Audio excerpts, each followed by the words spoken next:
Deli, une figure incontournable du renseignement militaire chinois, a joué un rôle déterminant dans la fondation et l'expansion du Bureau des services secrets militaires, Bureau des renseignements. Né dans une famille modeste, Deli a grandi dans un environnement marqué par des relations douteuses et des activités illicites. Renvoyé de l'école, il se tourne vers le monde militaire où ses mauvaises habitudes persistent. Cependant, au tournant des années 1920, il fait la rencontre de Chiang Kai-shek et de Deng Jitao, des figures majeures de la politique et de l'armée chinoise. Ce fut un événement décisif dans sa carrière. Une série de rencontres stratégiques avec les dirigeants politiques et militaires de l'époque a transformé son destin.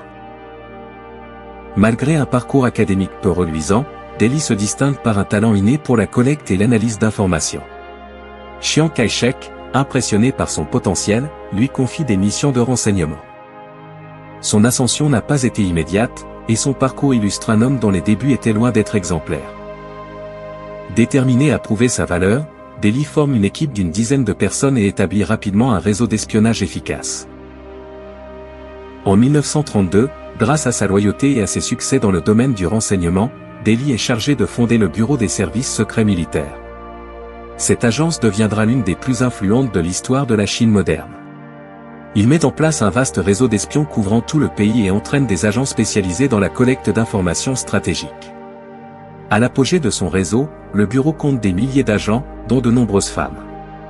Ces femmes espionnes, formées aux techniques de manipulation et d'intelligence, jouent un rôle crucial dans l'infiltration des cercles sociaux et politiques pour collecter des informations sensibles.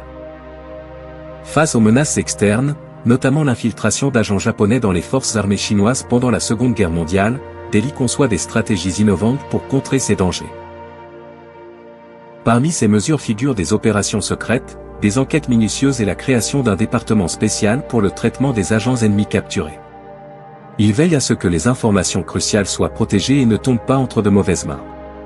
Toutefois, les méthodes de Deli sont souvent controversées. Il est connu pour recourir à des pressions psychologiques intenses, voire à la torture, pour obtenir des informations.